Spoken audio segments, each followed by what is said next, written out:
बुजुर्ग, माता बहने, युवा साथियों, मैं राधेश्याम यादव पानीपत आप सभी का यहाँ पहुंचने पर अभिनंदन और स्वागत करता हूँ।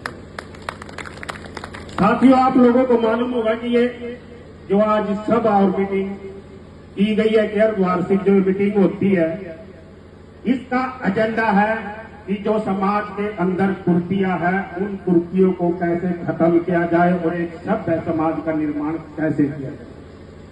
जो ये चर्चा हो रही है, जो मेरे आज मैं अपने पिता तुल्य बुजुर्गों के बीच में मैं आया हूं, मैं भी अपने विचार और अपने विचार आप लोगों के बीच में साझा करने के लिए आया हूं।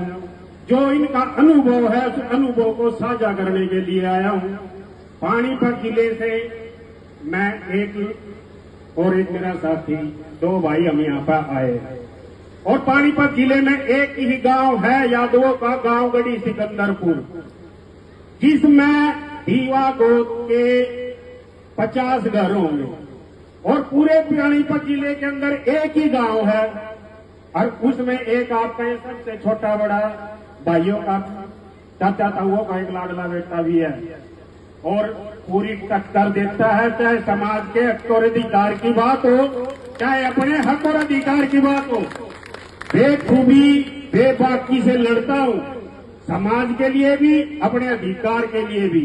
आज के युवा से भी मैं अपेक्षा करता हूं कि जो आप अपनी कमाई के पीछे, सालों शोहरत के पीछे, गाड़ी घोड़े के पीछे, प्लाट के पीछे, 10 रुपए कमाने के पीछे पागल होकर बाएं दाएं घूम रहे, उसने छोड़ दो और अपनी जो संस्कृति है, अपना बड़ों का सम्मान है, उसके लिए भी भागो, उसके लिए भी दौड़ो। आज मैं अपने बड़ों का अपना अनुभव, जिंदगी का जो मैंने भी 35 साल 36 साल की जिंदगी में अपने बड़ों के साथ बैठकर जो अनुभव प्रदान करा है, आज उस अनुभव को मैं आप लोगों के बीच में शेयर करने आया हूं।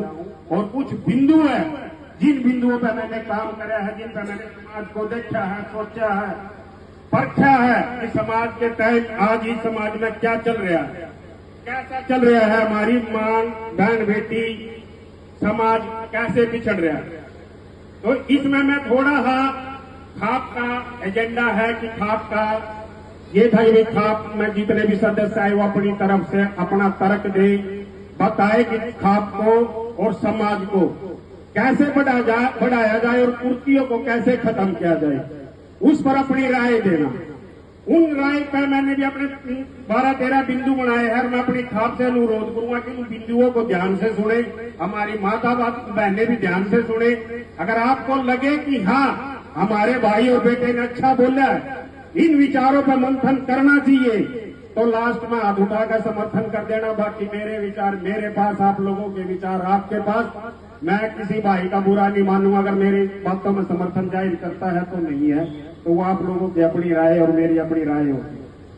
मैं अपनी खाप से अनुरोध करूंगा कि हमारी खाप का जो हमारे कृष्ण जी, हमारे खाप के प्रधान धर्मवीर जी, जो गंडाला से लेकर ये खाप का आगाज हुआ, मैं अपने प्रधान से अनुरोध करूंगा कि जो हमारी जिले के हिसाब से, क्योंकि इस खाप का जन्म अब कई साल हो गए, होते होते हमने काफी अनुभव ले लिया सभी ने, तो अब मैं अनुरोध करूंगा कि हमारे जहां भी ठिकाने हैं, जिस भी जिले में ठिकाने हैं, वहां पर प्रतिनिधि नियुक्त किया जाए।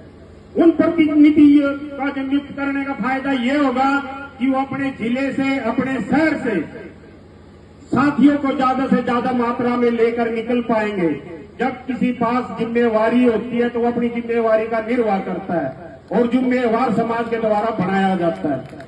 अगर आप जिम्मेवारी दोगे जिले में, भाई एक खाप का प्रधान बना दो, बाकी जो कार्यकारिणी होती है, जैसे जैसे खाप बड़ी होती जाएगी कार्यकारिणी भी बड़ी होती जाएगी, लेकिन जिले वाइज, ठिकाने वाइज जिम्मेवारी दी जाए। दूसरा बिंदु जो है, समाज और खाप की लड़कियों व लड़कों को मजबूत करने के लिए पढ़ाई को अधिक से अधिक अवसर पैदा कराना खाप का उद्देश्य रहना चाहिए। भाई अगर एक गरीबी से कोई निकाल सकती है तो वो है एजुकेशन। अरे एजुकेशन वो है, उस शेरनी का दूध है जो पिएगा वही दानेगा। वही अपने हक और अधिकार की बात करेगा।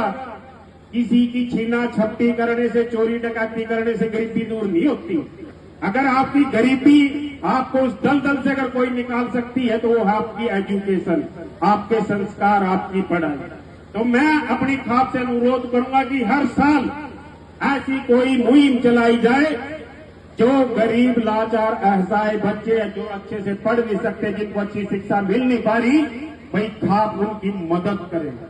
खाप एक चंदा इकट्ठा करे जो सक्षम साथी है, जो नौकरी पेशे वाले रोजगार साथी है, इनका अच्छा ब्योत है, अपनी मर्जी से, कोई कंडीशन नहीं, अपनी मर्जी से खाप उनसे ले और सक्षम बच्चों को बनाने के लिए उनको कोचिंग सेंटर, उनको फिजिकली, उनको मेंटली मजबूत करने के लिए उनको समाज में भेजा जाए।